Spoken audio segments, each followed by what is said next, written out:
আসসালামু আলাইকুম। এই ভিডিওটা হচ্ছে টেবলের সেকেন্ড পার্ট। সো লাস্ট ভিডিওতে আমরা দেখেছিলাম যে একটা টেবল কিভাবে মেক করা লাগে, র কলাম কিভাবে ছোট বড় করা লাগে। সো আজকে আমরা একটু দেখব যে টেবলে যদি কোনো র বা কলাম যদি অ্যাড করা লাগে তাহলে এগুলো আমরা কিভাবে অ্যাড করব।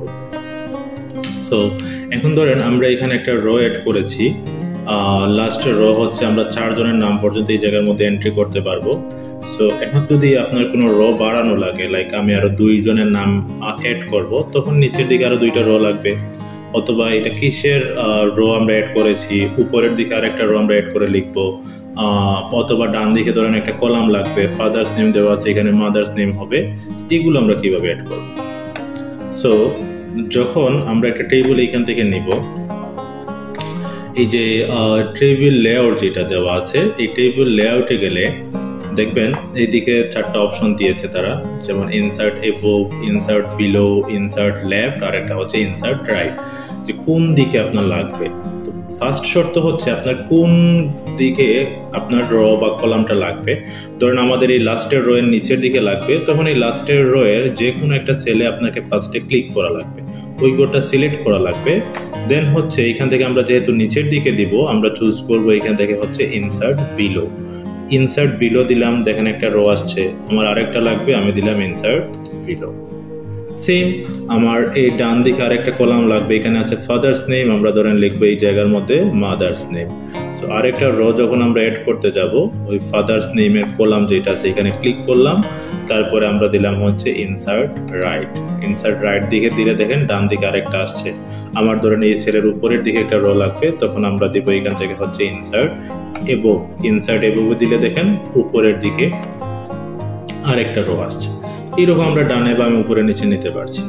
এখন যদি আমার কোনো রো বা কোনো কলাম ডিলিট দেওয়া লাগে, সেক্ষেত্রে আমরা কি করব। ধরেন আমার এই ফার্স্টের রো যেটা আছে এটা আমার লাগবে না, তখন ফার্স্টের রোটা আমরা সিলেক্ট করব। দেন ইনসার্ট এভোভের বাম পাশে এখানে একটা অপশন দিয়েছে তারা, ডিলিট।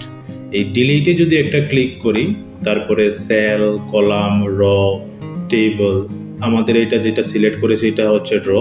সো আমরা এখান থেকে দিব ডিলিট র। দিলে দেখেন ডিলিট হয়ে যাচ্ছে।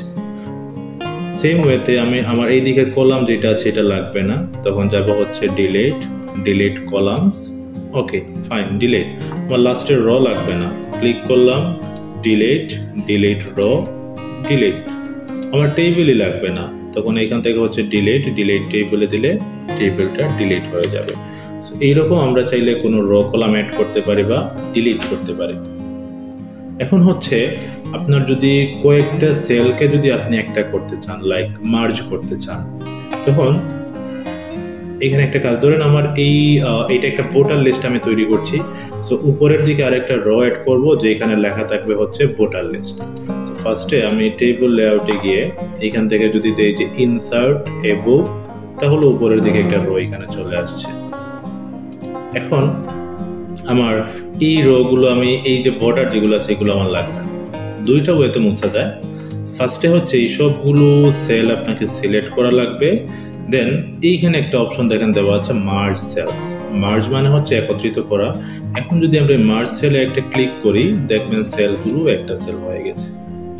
আবার যদি আমরা এটাকে কয়েকটা ভাগে ভাগ করতে চাই, তখন এখানে দেওয়া আছে স্প্লিট সেলস।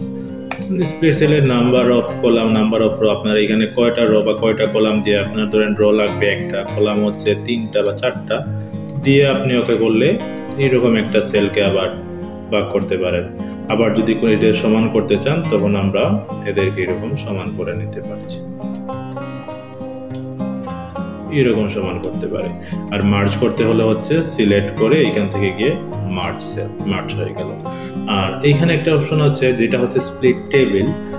এই টেবিলটা হচ্ছে আপনি যদি কোনো টেবিলকে 2টা ভাগে ভাগ করতে চান, ধরেন এই 3 এর উপর থেকে আমি একটা ভাগ করে নিব, তখন স্প্লিট টেবিলে একটা ক্লিক করলে দেখেন এই টেবিলটা আমার এখন হয়ে গেছে 2টা অংশে।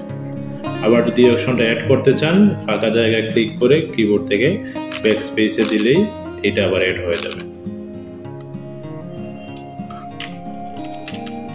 ওকে, সো এইরকম আমরা একটা টেবিলকে কয়েকটা সেলকে মার্জ করতে পারি, স্প্লিট করতে পারি, আবার হচ্ছে স্প্লিট টেবিলও করতে পারি।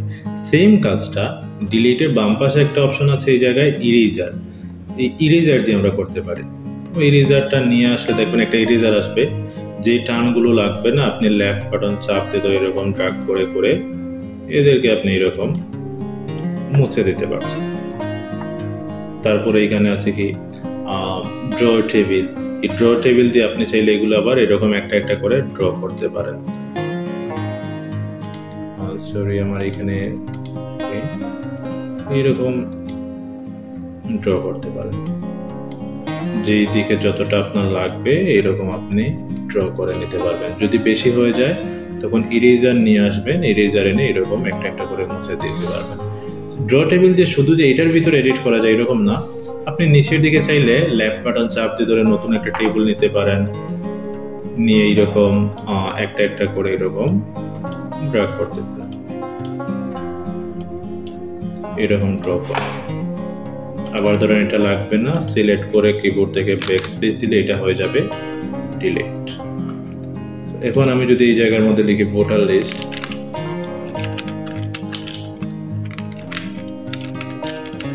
ভোটার লিস্ট ধর লিখে ধরেন এটার ফন্টের স্টাইল যদি এই জায়গা থেকে চেঞ্জ করতে চাই চেঞ্জ করতে পারছি।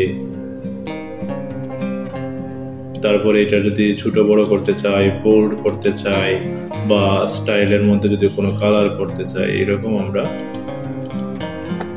করতে পারছি। সো আমাদের সেকেন্ড পার্ট যেটা, এটার মধ্যে আমরা দেখলাম যে টেবিলটাকে কিভাবে কাস্টমাইজ করা যায়। এই ভিডিওর 3 নাম্বার টেবিলের 3 নাম্বার যে ভিডিও আছে, এখানে গিয়ে এই 3 নাম্বার ভিডিওতে আমি দেখাবো কিভাবে একটা টেবিলে কিছু ডিজাইন করা যায়। সো আজকের ভিডিওটা এতটুকু পর্যন্ত। আসসালামু আলাইকুম।